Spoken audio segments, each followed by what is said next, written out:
ಹೋರಾಟ ಮಾಡಕತ್ತಿದ್ರೆ ಈ ದೇಶದ ಈ ರಾಜ್ಯದ ಹೆಣ್ಣು ಮಕ್ಕಳಿಗೆ ಅಪಮಾನ ಮಾಡಿದಂಗ. ಅಮಿತ್ ಶಾ ಒಂದ್ ಕಡೆ ಅಂಬೇಡ್ಕರ್ ಬಗ್ಗೆ ಮಾತಾಡಿದ್ದಾರೆ. ನಾನು ಬಾಬಾ ಸಾಹೇಬ್ ಅಂಬೇಡ್ಕರ್ ವಿಚಾರದೊಳಗೆ ಬಿಜೆಪಿಯವ್ರಿಗೆ ಒಂದೇ ಮಾತು ಕೊಡ್ತೀನಿ.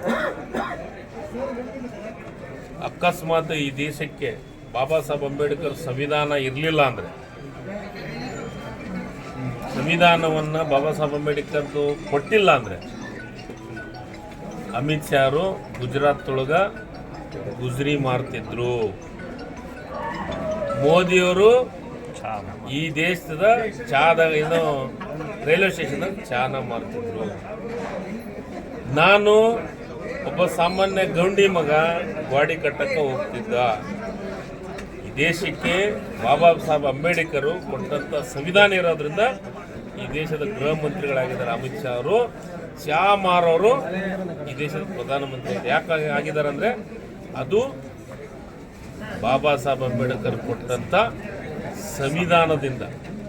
ಈ ದೇಶದೊಳಗೆ ಪ್ರತಿಯೊಬ್ಬ ಜನರು ನೆಮ್ಮದಿಯಿಂದ ಅದಾರ ಅಂದರೆ, ಕಾನೂನಿನ ವ್ಯವಸ್ಥೆ ಒಳಗೆ ಬದುಕ್ತಾರ ಅಂದರೆ, ಸಂವಿಧಾನದ ಆಧಾರದೊಳಗೆ ಬದುಕ್ತಾರಂದರೆ ಅದು ಬಾಬಾ ಸಾಹೇಬ್ ಅಂಬೇಡ್ಕರ್ ಕೊಟ್ಟಂಥ ಕೊಡುಗೆ.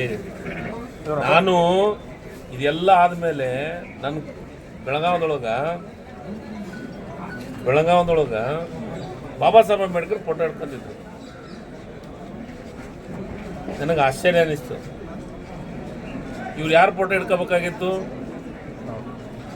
ಸಾವರ್ಕರ್ ಫೋಟೋ ಹಿಡ್ಕೊಂಡವರು ಬಾಬಾ ಸಾಹೇಬ್ ಅಂಬೇಡ್ಕರ್ ಫೋಟೋ ಬಂತಲ್ಲಿ ಇವ್ರ ಕೈಯಾಗ ಅಂತ ನನಗೆ ಟೆನ್ಷನ್ ಆಗಿದೆ. ನಾನು ಖುಷಿ ಆಯ್ತು ಸರಿ, ಇವ್ರಿಗೆ ಒಳ್ಳೇದು ಬುದ್ಧಿ ಕೊಟ್ಟನಲ್ಲ ಅಂತ ಅನಿಸ್ತು. ಯಾಕಂದ್ರೆ ನಾವು ಬಾಬಾ ಸಾಹೇಬ್ ಪ್ರೀತಿಸೋರು, ಬಾಬಾ ಸಾಹೇಬನ್ನ ಅಧೀನದೊಳಗೆ ಅವ್ರು ಬರೆದಂಥ ಸಂವಿಧಾನದೊಳಗೆ ಜೀವನ ಮಾಡೋಂಥವ್ರು. ನಾವು ಅದ್ರ ಫೋಟೋ ಹಿಡ್ಕೊಂತೀವಿ, ಅರ್ಹದೀವಿ ಕಾಂಗ್ರೆಸ್ಸಿಗರು. ಆದರೆ ಬಿ ಜೆ ಪಿಯವರು ಅರ್ಹರಿಲ್ಲ. ಬಾಬಾ ಸಾಹೇಬ್ ಇವರು ನೇರವಾಗಿ ಈ ದೇಶದ ಗೃಹ ಮಂತ್ರಿ ಏನಂತ ಹೇಳ್ಯಾರ? ಬಾಬಾ ಸಾಹೇಬರು ಪಠನೆ ಮಾಡಲಾರ್ದ ದೇವರು ಪಠನೆ ಮಾಡಿದ್ರ ಎಲ್ಲರೂ ಸ್ವರ್ಗಕ್ಕೆ ಹೋಗಿದ್ರು ಅಂತಂದಾರ. ಅದಕ್ಕೆ ನಾನು ಹೇಳ್ತೀನಿ, ಬಿ ಜೆ ಪಿ ಮಿತ್ರರೆಲ್ಲರೂ ದೇವರ ಪಠನೆ ಮಾಡಿ ಓಸರು ಸ್ವರ್ಗಕ್ಕೆ ಹೋಗ್ಬಿಡಿ.